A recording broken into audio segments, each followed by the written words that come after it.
Salam saudara, kita jumpa lagi dalam saatnya menabur persiapan khotbah minggu. Mari kita berdoa. Tuhan Yesus, terima kasih untuk seluruh penyertaan-Mu dan tuntunan-Mu yang memberi kesempatan bagi kami untuk kami menikmati setiap kebaikan-Mu. Kami mohon Roh-Mu bekerja agar kami mampu mendalami kebenaran firman-Mu yang akan kami kaji saat ini. Berkaryalah ya Tuhan, kami pasrahkan diri dalam kehendak-Mu. Amin. Saudara, bacaan kita adalah Kisah Para Rasul pasal 9 ayat 1 sampai 20. Ini adalah bulan bahasa dan budaya di Gemit, dan temanya adalah perjumpaan dengan Yesus membarui budaya dan misi. Kita lihat pada teks kita, gambaran awalnya saudara. Fanatisme adalah kata yang tepat saat kita menyimak sikap Paulus yang penuh kebencian terhadap para pengikut Kristus. Saya menyebutnya fanatisme karena kita bisa memahami fanatisme itu sebagai satu sikap ekstrim ketika kita memeluk suatu pandangan tertentu. Kita bersedia mati dan membunuh orang lain atas nama pandangan yang dianut secara ekstrim dan keras. Sebenarnya apa yang dilakukan Paulus bukan tidak berdasar.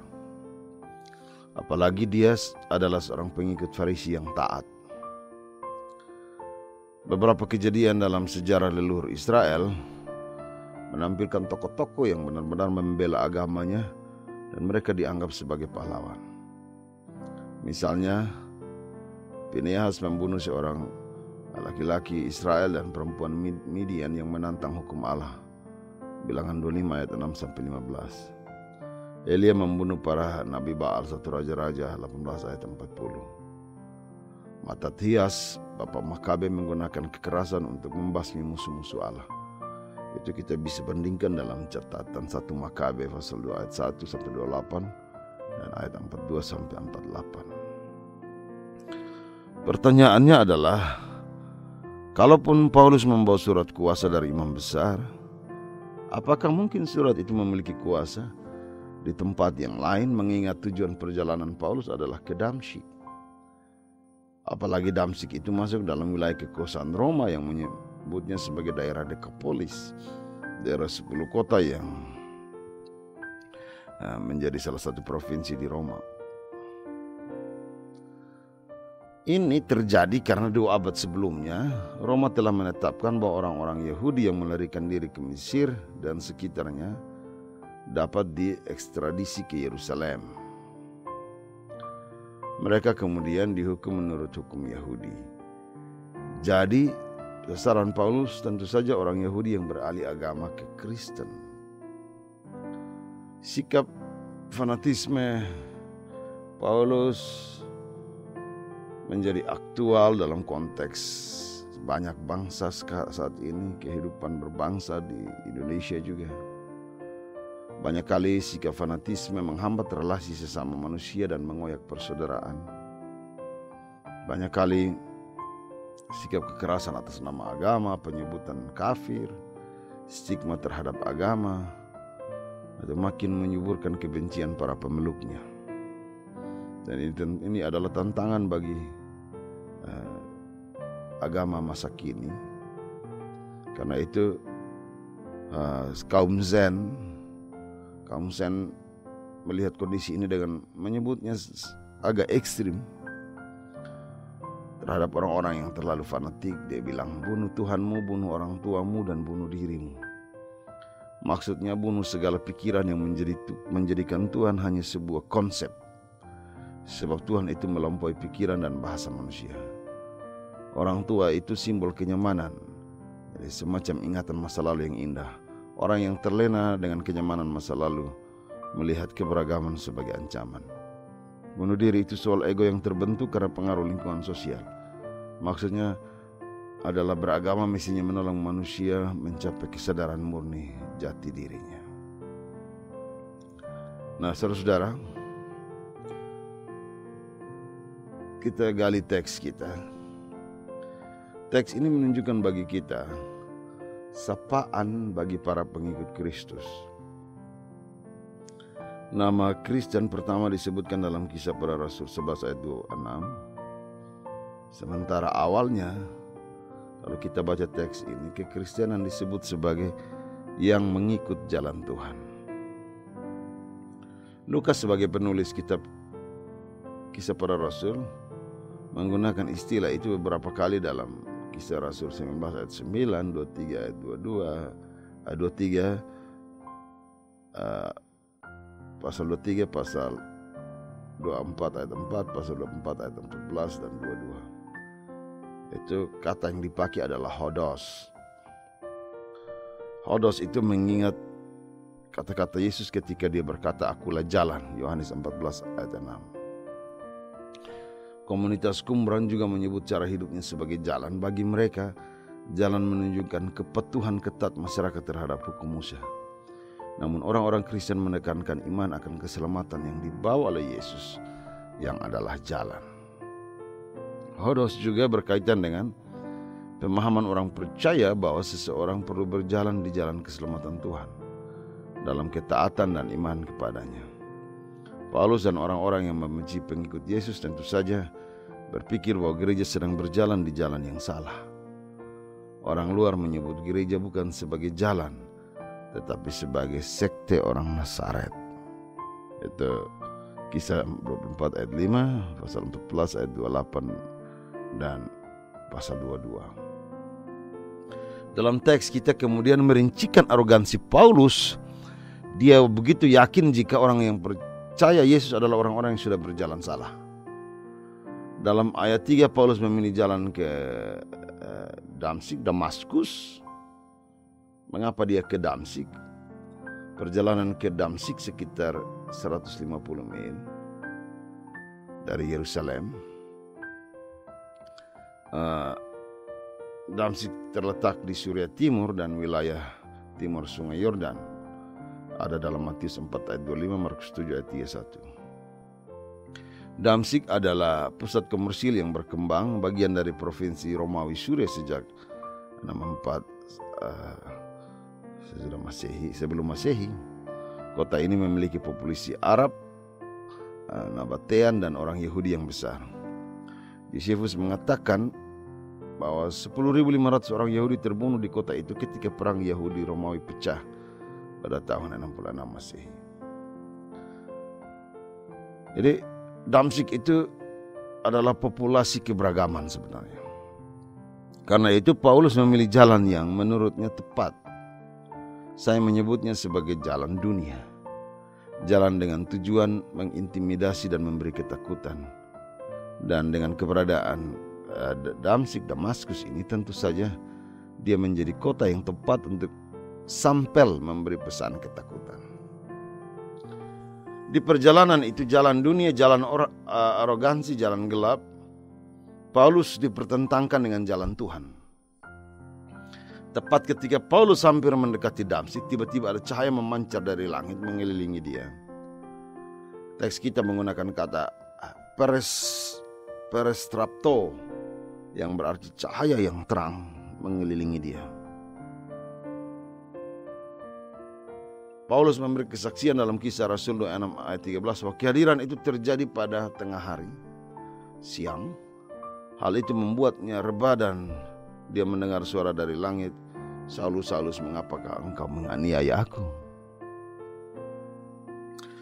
Hampir semua penafsir Perjanjian Baru menyebut bahwa suara itu terdengar oleh semua teman-teman Paulus.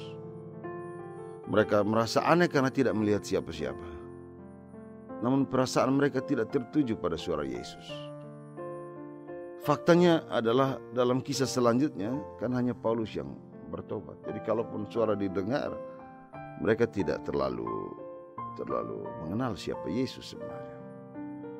Dalam Kisah Rasul pasal 22 ayat 9, Paulus memberi kesaksian bahwa teman-temannya mendengar suara itu namun tidak mengerti maknanya. Hal ini diperkuat dengan penggunaan bahasa Yunani untuk kata suara, pone itu. kita dengan mudah dapat menebak sebagaimana fungsi phone, maka komunikasi itu sifatnya lebih personal.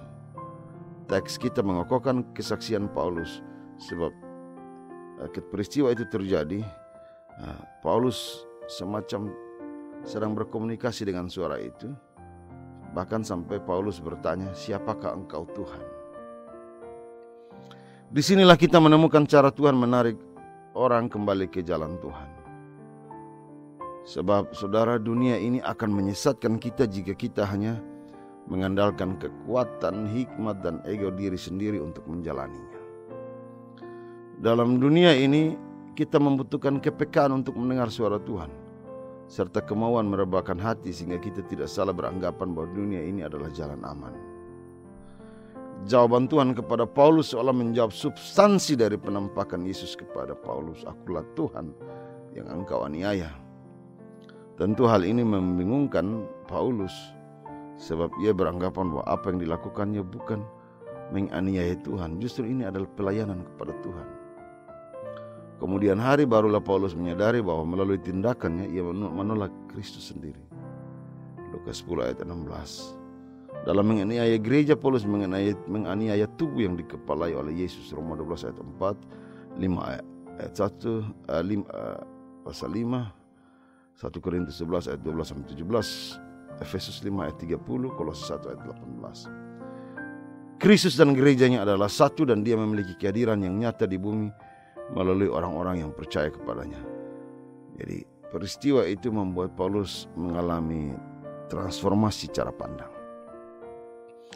Tapi bagaimanapun pertanyaan Paulus, "Siapakah engkau Tuhan?" menunjukkan bahwa ia memahami apa yang dialaminya merupakan sebuah penampakan visi dari Tuhan. Untuk mengerti semua itu, Tuhan menuntun jalannya pergi ke kota Damsyik. Kita harus melihat apa yang dialami oleh Paulus sebagai sebuah proses pemuridan. Jika para rasul, 12 rasul dipanggil dalam misi penjala ikan menjadi penjala manusia, sekarang dalam proses pemuridan Paulus ia dipanggil dari penganiaya Tuhan menjadi pemberita Tuhan. Jalan Tuhan harus dimulai dengan sebuah pergumulan doa. Dia tidak bisa dengan arogansi dan ego hikmat diri. Jalan Tuhan adalah sebuah jalan keheningan, bukan jalan yang hanya mengandalkan kekuatan manusia sendiri.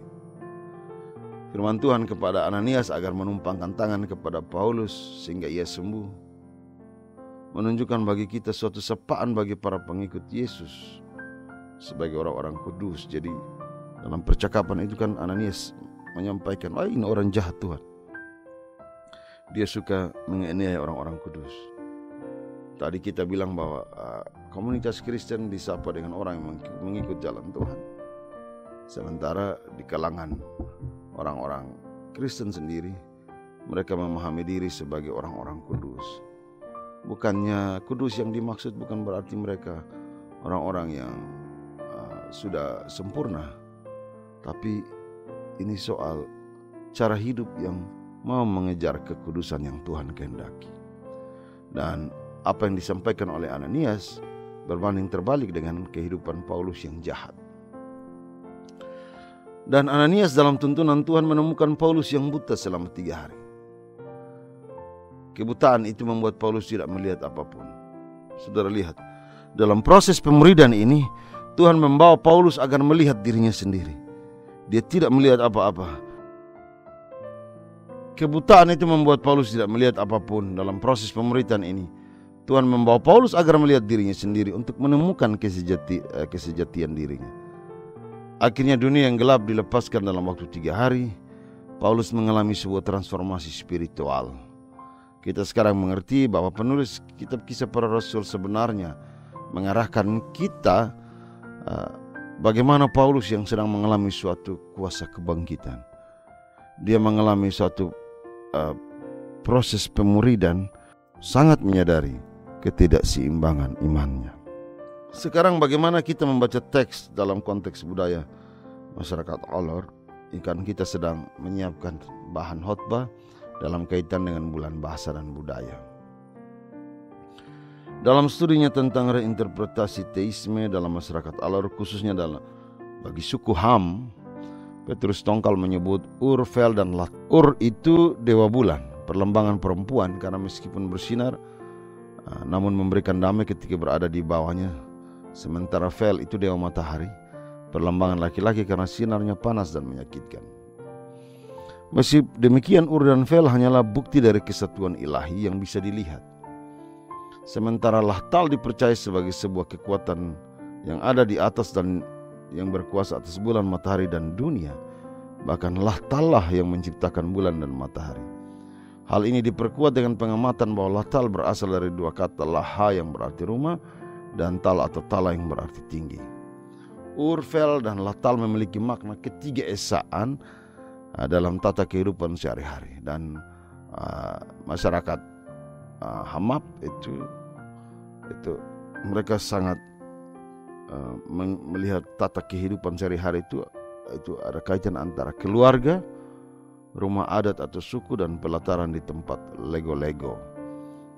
Di dalam keluarga, keluar berhadapan dengan suku, dan juga bagaimana dalam persekutuan. Lego-lego itu kan simbol dari persekutuan, spirit kebersamaan.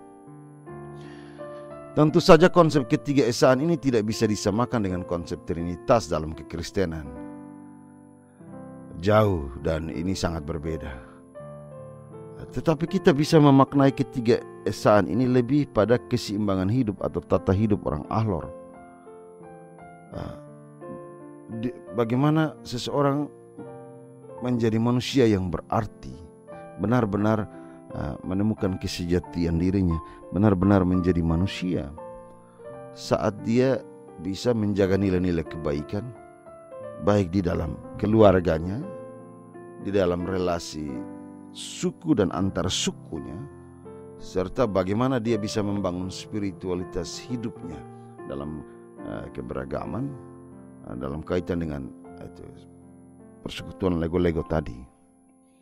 Pemahaman yang kaya akan makna ini menolong kita untuk memframe kisah pertobatan Paulus dalam bacaan masyarakat Alor, bahwa sebenarnya terjadi ketidakseimbangan kehidupan Paulus karena dia lebih menekankan identitas agamanya, identitas bangsanya, kelompoknya, namun dia dangkal dalam spiritual perjumpaan dengan yang lain.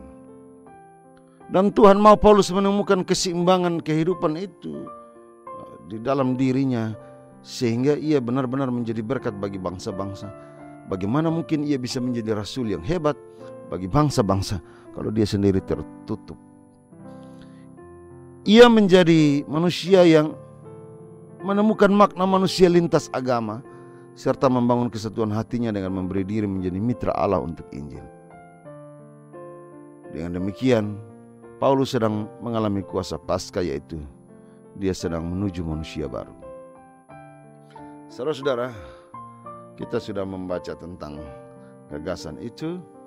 Kita bisa juga lihat bagaimana konsep persaudaraan, karena dalam faktanya masyarakat Alor sangat menjunjung tinggi nilai-nilai perbedaan agama. Mereka sangat menghormati dalam kerja membangun rumah ibadah, baik pihak Kristen maupun Muslim, itu saling menopang. Luar biasa persaudaraan yang dibangun. Kita lihat dalam konteks kita sekarang dalam kaitan dengan bagaimana budaya itu sendiri. Saudara, kita juga jangan lupa bahwa gagasan tentang budaya dimanapun bisa luntur oleh perkembangan zaman.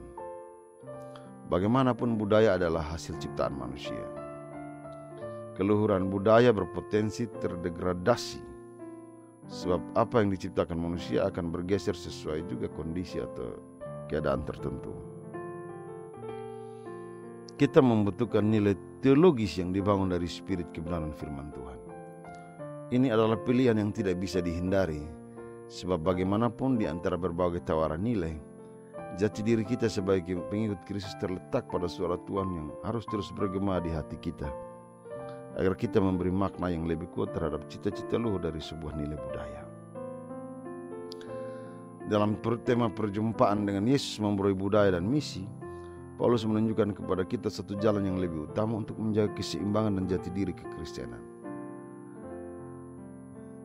Saatnya perlu keterbukaan untuk bertobat dari nilai-nilai yang kita pegang, termasuk menempatkan budaya sebagai satu-satunya nilai yang jauh lebih tinggi.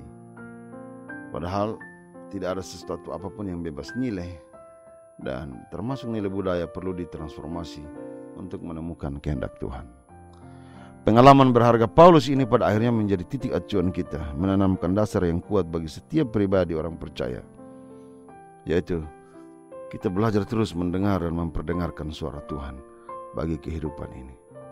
Suara yang menyentuh kehidupan orang lain, suara yang jauh lebih terbuka, suara yang mengajak semua orang ada di dalam persaudaraan, yang mengajak semua orang melihat Tuhan di dalam kehidupan yang damai.